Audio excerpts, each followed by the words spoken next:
Hello everyone and welcome back to Law After College channel. In today's video, we'll discuss some of the important judgments from the month of February which are relevant for your CLAT PG exam. The first case that we are going to discuss today is Lok Prahari versus Union of India 2025. So to understand in a brief manner that this case is related to which aspect of law, it is related to the concept of ad hoc judges.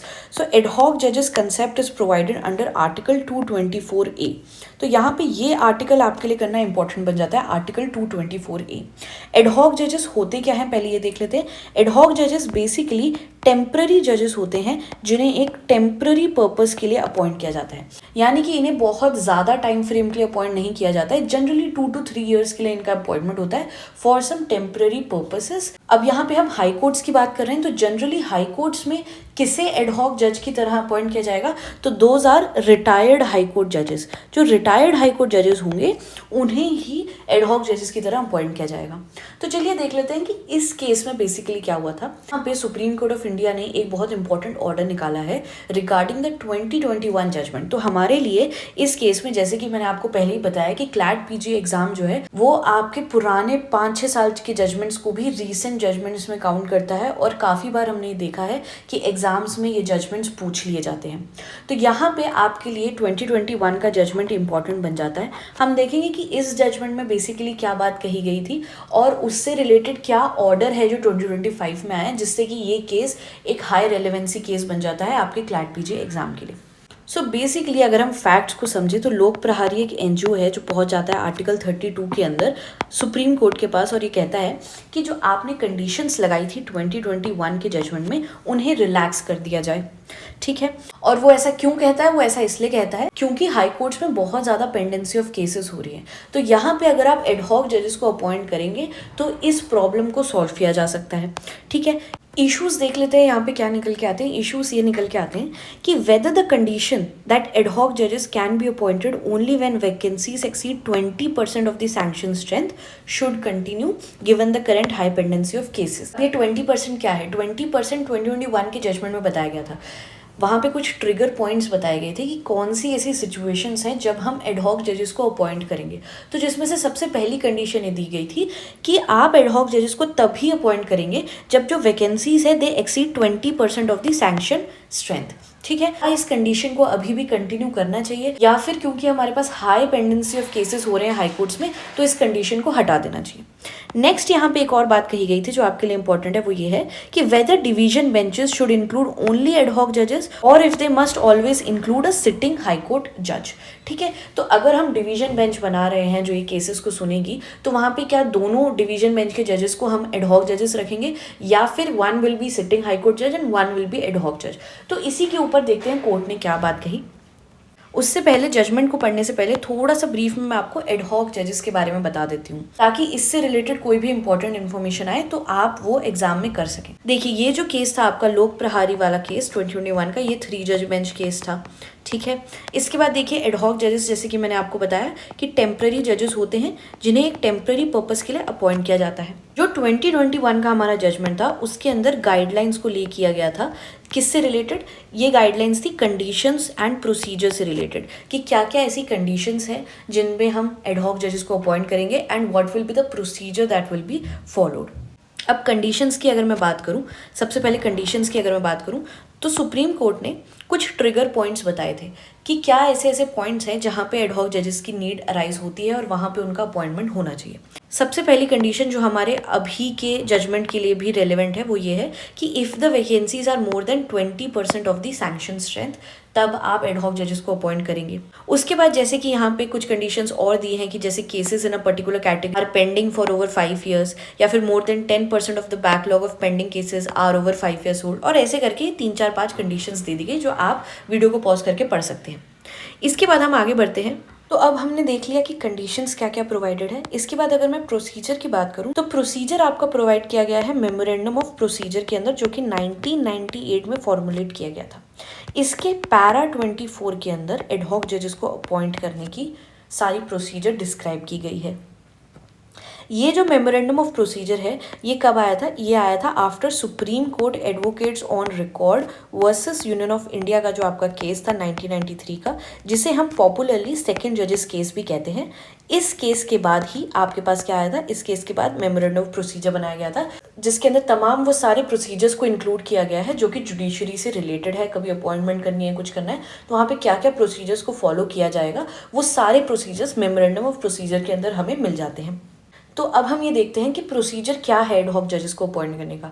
क्या यहाँ पे collegium system की requirement है, और अगर collegium system की requirement नहीं है तो किस तरह से पूरी अपॉइंटमेंट प्रोसीजर चलती है जिसके बाद ऑफिशियली एडहॉक जजेस को अपॉइंट किया जाता है। तो यहाँ पे कलीजियम सिस्टम तो रिक्वायर्ड नहीं है, बट अपॉइंटमेंट प्रोसीजर कुछ इस तरह है कि सबसे पहले तो जो सीजे होते हैं हाई कोर्ट के, कंसर्न हाई कोर्ट है, उनके चीफ जस्टिस क्या करते हैं? कंसेंट लेते हैं एक रिटायर्ड जज का। कंसेंट लेने के बाद वो उनके नाम को और उनके टर्म को, यानी कि किस टाइम फ्रेम के लिए और किस टेम्परेरी कंडीशन के लिए हम इन्हें अपॉइंट करें, इन सब चीज़ों को फॉरवर्ड किया जाता है to the CM of the state. ठीक है, सीएम ऑफ द स्टेट को फॉरवर्ड करने के बाद सीएम यहाँ पे फॉरवर्ड करते हैं to the governor. Okay, governor तक बात पहुंच गई। उसके बाद क्या होगा?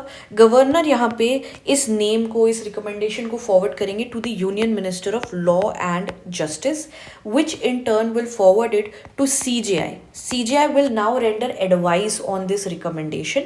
This advice will be forwarded to Prime Minister. Prime Minister will then forward it to President of India, and after President gives his official consent, then only this person, this retired judge name will be published in the official gazette through notification by the CM of the state, and this is the total procedure how ad hoc judges are appointed in high courts.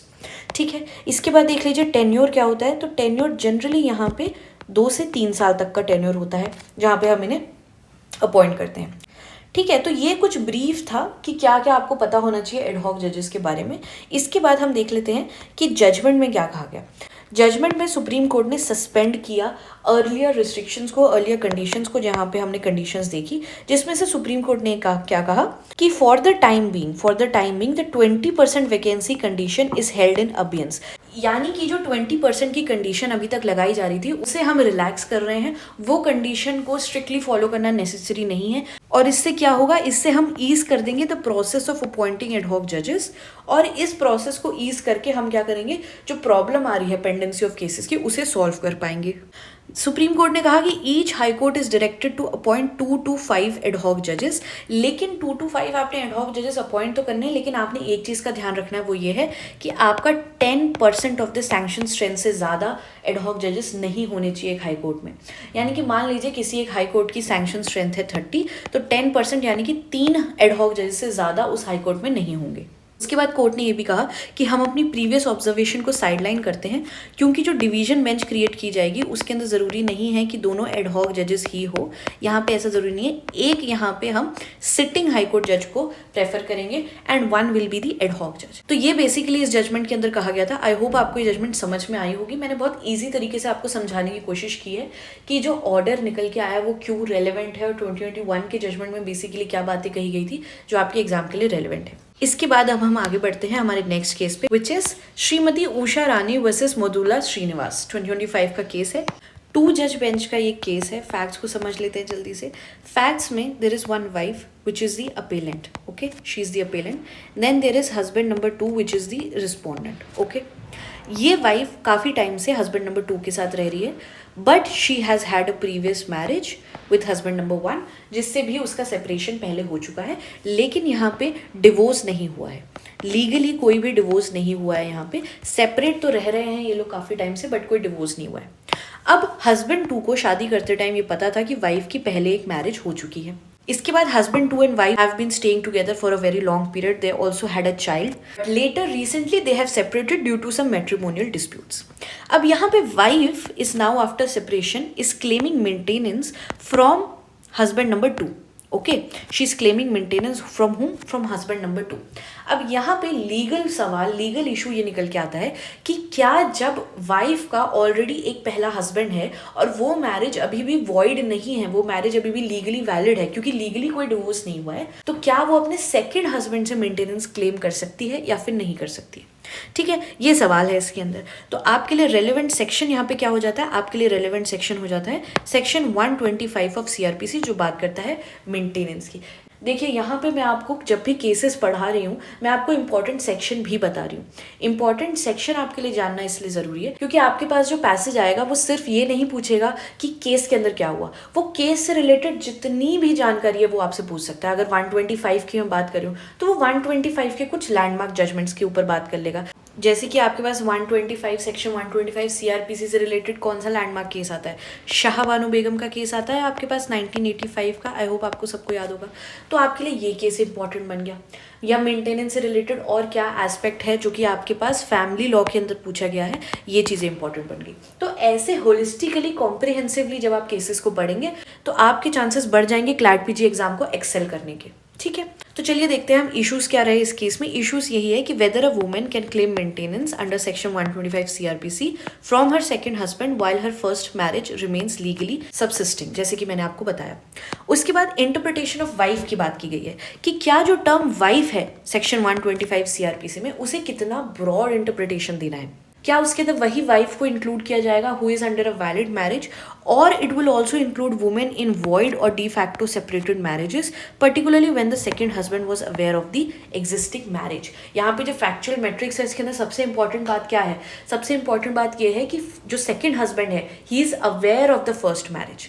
ठीक है, अब जब भी मैं आपको एक quick tip देती हूँ, जब भी आप मेंटेनेंस के केसेस करते हैं और कभी भी आपके पास ऐसा कोई इशू आता है कि इस केस में क्या होना चाहिए, तो आप ये देखेंगे कि सेक्शन 125 के ऑब्जेक्टिव्स क्या है। सेक्शन 125 को एक बेसिक ऑब्जेक्टिव को दिमाग में रखते हुए बनाया गया था कि कोई भी पर्सन है अगर वो डिपेंडेंट है ऑन एनी अदर पर्सन, तो ये जो पर्सन है इसकी मॉरल ड्यूटी बन जाती है अपने ऊपर डिपेंडेंट पर्सन को प्रोटेक्ट करने की, उसको मीन्स ऑफ लाइवलीहुड प्रोवाइड करने की। तो बहुत ही सोशल ऑब्जेक्टिव है सेक्शन 125 सीआरपीसी का। तो जब भी हम मेंटेनेंस के ऐसे इश्यूज को डील करते हैं हम ये ध्यान रखते हैं कि हम जो वल्नरेबल पार्टी है उसको किस तरह से प्रोटेक्ट कर सकते हैं। तो देखते हैं इसमें सुप्रीम कोर्ट ने अपने जजमेंट में क्या कहा। सुप्रीम कोर्ट ने कहा कि सुप्रीम कोर्ट ने तेलंगाना हाई कोर्ट, देखिए फैमिली कोर्ट ने तो अलाउ कर दिया था, ठीक है, लेकिन तेलंगाना हाई कोर्ट ने सेट असाइड कर दिया था जो फैमिली कोर्ट ने अवार्ड दिया था। इसके बाद सुप्रीम कोर्ट के पास जब अपील गई तो सुप्रीम कोर्ट ने सेट असाइड किया तेलंगाना हाई कोर्ट के डिसीजन को, holding that absence of a formal divorce from the first husband does not bar a women from claiming maintenance from her second husband. यानी कि भले ही एक लीगल डिवोर्स नहीं हुआ है लेकिन वो लोग काफ़ी टाइम से एक सेपरेशन के अंदर रह रहे हैं फर्स्ट हस्बैंड के साथ जो वुमेन है, तो यहाँ पे absence of this legal divorce will not bar her to claim maintenance from her second husband. Particular case में रिस्पोंडेंट जो कि सेकंड हस्बैंड है उसको फुल नॉलेज थी of the appellant's first marriage and then also he entered into the subsequent marriage with that awareness. यहाँ पे court के पास एविडेंस क्या था, memorandum of understanding of separation जो कि फर्स्ट हस्बैंड से ऑब्टेन किया था वाइफ ने, उसको भी देखते हुए कोर्ट ने ये कहा, ये साफ साफ हमें बता रहा है, इंडिकेट कर रहा है कि appellant was de facto separated from her first husband and was not receiving maintenance from him. So the Supreme Court allowed the appeal in this very case and the maintenance was granted. Okay, so we can say that maintenance cases are totally dependent on case by case basis, how the factual matrix is, accordingly the court provides its decision. Okay, now moving forward to our third case which is State of Karnataka versus T.N. Sudhakar Reddy. ठीक है, again a 2 judge bench case it is. So let's understand the facts here. एक public servant है जिसके खिलाफ एक FIR register की गई है under the prevention of corruption act 1988. Okay, इस FIR को रजिस्टर किया गया है under section 12 and 13 of the act. ये केस जब हाई कोर्ट के पास पहुंचता है तो हाई कोर्ट ये कहता है कि आपने प्रीलिमिनरी इंक्वायरी नहीं की, और क्योंकि आपने प्रीलिमिनरी इंक्वायरी नहीं की हम इस FIR को क्वैश कर रहे हैं। इसके बाद स्टेट ऑफ कर्नाटका पहुंच जाती है अपील लेके सुप्रीम कोर्ट के पास। तो अब हम देखते हैं कि क्या इश्यूज रहे हैं और क्या जजमेंट रही है सुप्रीम कोर्ट की। देखिए सबसे पहला इशू क्या है, mandatory nature of preliminary inquiry. Whether a preliminary inquiry is a mandatory prerequisite before registering an FIR against a public servant under the Prevention of Corruption Act. क्या FIR register करने से पहले एक प्रीलिमिनरी इंक्वायरी करना जरूरी है public servant के aspect में, तभी क्या वो FIR वैलिड होगी या फिर नहीं होगी। ठीक है, उसके बाद नेक्स्ट चीज ये है कि whether a detailed source of information report can effectively substitute for a preliminary inquiry. यहाँ पे क्या हुआ था, पब्लिक सर्वेंट के अगेंस्ट जब FIR रजिस्टर की गई थी तो बहुत ही डिटेल्ड इन्फॉर्मेशन रिपोर्ट प्रोवाइड की गई थी, सारी जो भी इन्फॉर्मेशन ज़रूरी होती है, ठीक है, जैसे कि रिस्पोंडेंट के पास क्या क्या एसेट्स है, ठीक है, क्या क्या इनकम की डिस्क्रिपेंसीज है जो रिस्पोंडेंट ने की है। तो ऐसे करके सारी एक डिटेल इन्फॉर्मेशन, एक कॉम्प्रिहेंसिव ब्रेकडाउन प्रोवाइड किया गया था सोर्स इन्फॉर्मेशन में। तो क्या अब भी प्रीलिमिनरी इंक्वायरी की जरूरत है? And thirdly, whether the accused has a right to claim a preliminary inquiry prior to the registration of an FIR in corruption cases. क्या एक वेस्टेड राइट है अक्यूज के अंदर कि आपके पास एक वेस्टेड राइट है कि आपके खिलाफ जब भी FIR लॉन्च होगी तो उससे पहले एक प्रीलिमिनरी इंक्वायरी जरूरी होगी, अदरवाइज वो FIR को क्वैश कर दिया जाएगा। तो देखते हैं यहाँ पे कौन से केसेस को रेफर किया गया था इस केस में। ठीक है, सबसे पहला केस था Central Bureau of Investigation versus थोमांद्रू हैना विजयलक्ष्मी। इस केस में बेसिकली ये कहा गया था कि अक्यूज ये नहीं क्लेम कर सकता कि उसकी एक वेस्टेड राइट है प्रीलिमिनरी इंक्वायरी की जब सोर्स इन्फॉर्मेशन रिपोर्ट डिस्क्लोज करती है एक कॉग्निजेबल ऑफेंस। कॉग्निजेबल ऑफेंस क्या होता है? कॉग्निजेबल ऑफेंस वो होता है जहां पे पुलिस क्या कर सकती है? विदाउट वारंट अरेस्ट कर सकती है। ठीक है, आई होप आपको ये सब पता होगा कि विदाउट वारंट पुलिस अरेस्ट कर सकती है। ऐसे केसेस को कॉग्निजेबल केसेस कहा जाता है। और कॉग्निजेबल ऑफेंस को डिफाइन कहाँ किया गया है? Section 2C of CRPC। Section 2C of CRPC के अंदर कॉग्निजेबल ऑफेंस को डिफाइन किया गया है। ठीक है, तो यहाँ पे हमने ये केस में देख लिया क्या कहा गया। जो नेक्स्ट केस है which is Lalita Kumari versus state of UP, बहुत लैंडमार्क केस है जो बात करता है registration of FIR and preliminary inquiry की। FIR का प्रोविजन क्या है CRPC में? इट इज सेक्शन 154 जो कि बात करता है, CRPC का सेक्शन है जो बात करता है FIR के बारे में, रजिस्ट्रेशन ऑफ FIR के बारे में। इसके बाद प्रीलिमिनरी इंक्वायरी कौन से केसेस में नेसेसरी होती है, ये ललिता कुमारी केस ने बहुत अच्छी तरह एक्सप्लेन करते हुए हमें ये बताया था कि FIR का रजिस्ट्रेशन करना मैंडेटरी है अंडर सेक्शन 154 जब आपके पास जो इन्फॉर्मेशन आई है वो आपको ये बता रही है कि केस कैसा केस है, केस कॉग्निजेबल ऑफेंस है। ठीक है, लेकिन अगर आपके पास इन्फॉर्मेशन इस तरह से नहीं आई है जो ये डिस्क्लोज कर पाए कि जो केस है वो कॉग्निजेबल है या नॉन कॉग्निजेबल है, तो वहां पे अगर आपको एक नीड लग रही है कि आपको एक प्रीलिमिनरी इंक्वायरी करनी है तो आप कर सकते हैं। लेकिन ये प्रीलिमिनरी इंक्वायरी किस लिए होगी? सिर्फ इसलिए कि हम ये असरटेन कर पाए कि केस किस कैटेगरी का है, कॉग्निजेबल या फिर नॉन कॉग्निजेबल। ललिता कुमारी केस स्पेसिफिकली ऐसा कुछ नहीं कहता है कि करप्शन केसेस में प्रीलिमिनरी इंक्वायरी जरूरी है ही, ऐसा कुछ नहीं कहता है। तो ब्रॉडली हमें प्रीलिमिनरी इंक्वायरी के बारे में इस केस से ये समझना है कि while desirable in some cases a preliminary inquiry is not mandatory if the information received discloses the commission of a cognizable offence. Generally preliminary inquiry को हम तभी करते हैं जब हमें पता करना होता है कि ऑफेंस कॉग्निजेबल है या फिर नहीं है। ठीक है, तो सुप्रीम कोर्ट ने देख लेते हैं इस जजमेंट में क्या कहा। Supreme court set aside the high court's decision to quash the FIR. It held that a preliminary inquiry is not a sine qua non for FIR registration and the source information report discloses the commission of a cognizable offense. जैसे कि मैंने आपको कहा, अगर commission of cognizable offense disclose हो रहा है तो यहाँ पे FIR से पहले प्रीलिमिनरी इंक्वायरी करना बिल्कुल मैंडेटरी नहीं है। इस इंक्वायरी को कोर्ट ने डिजायरेबल कहा बट मैंडेटरी नहीं कहा, और ये भी कहा कि ये कोई भी वेस्टेड राइट नहीं है अक्यूज के अंदर कि वो ये डिमांड करे कि मेरी FIR रजिस्टर करने से पहले आप एक इंक्वायरी करें। कोर्ट ने कहा कि ये केस बाय केस बेसिस पे देखा जाएगा। ठीक है, और क्योंकि इस केस में एक डिटेल इन्फॉर्मेशन प्रोवाइड की गई थी जिसके अंदर सारी डिस्क्रिपेंसीज के बारे में एक कॉम्प्रिहेंसिव ब्रेकडाउन दिया गया था रिस्पोंडेंट के एसेट्स, उसकी इनकम से रिलेटेड, तो it served as an sufficient basis for FIR registration. So this is all that was held in this case. अब यहाँ पे आपके लिए FIR का प्रोविजन पता होना जरूरी बन जाता है, आपके पास ललिता कुमारी केस जो लैंडमार्क केस है वो जानना जरूरी बन जाता है। तो इन सब एस्पेक्ट्स पे आप कॉम्प्रिहेंसिवली इन केसेस को करते चलेंगे तो आपका एग्जाम निकलने के चांसेस बहुत हाई हो जाएंगे। So these were some of the important cases from the month of February. अगर आपको इन डिटेल पूरा कॉम्प्रिहेंसिव पैकेज चाहिए जिसके अंदर आपके सारे इंपॉर्टेंट केसेस को कवर किया जा रहा है, जितने भी आपके क्लैट PG एग्जाम के लिए रेलिवेंट है, तो आप हमारा LAC का स्टडी मटेरियल ले सकते हैं, जिसके अंदर अगर आपको स्पेसिफिकली सिर्फ रीसेंट केस लॉस चाहिए जो मंथली बेसिस पे आपको PDFs प्रोवाइड की जाएगी, तो आप इस मंथली सब्सक्रिप्शन को भी अवेल कर सकते हैं। साथ ही इस साल के अलावा जितने भी इंपॉर्टेंट केसेस हैं वो भी आपको एक बहुत ही रीजनेबल प्राइस में राइट फ्रॉम 1950 टू 2024 आपको सारे जजमेंट्स प्रोवाइड कर दिए जाते हैं। कंप्लीट पैकेज लेंगे तो आपको इस प्राइस पे मिल जाएगा, और सिर्फ अगर आपको मंथली सब्सक्रिप्शन चाहिए तो वो भी आप इस प्राइस पे ले सकते हैं। इस कोर्स को अगर आपको अवेल करना है या किसी भी स्टडी मटेरियल के बारे में आपको और जानकारी चाहिए तो आप हमें इस नंबर पे व्हाट्सअप कर सकते हैं नीचे डिस्क्रिप्शन बॉक्स में भी इस नंबर की लिंक दी गई है, वहाँ पे जाके भी आप हमसे कॉन्टैक्ट कर सकते हैं। इसी के साथ इस वीडियो को हम यहीं पे कंप्लीट करते हैं। Take care and bye bye.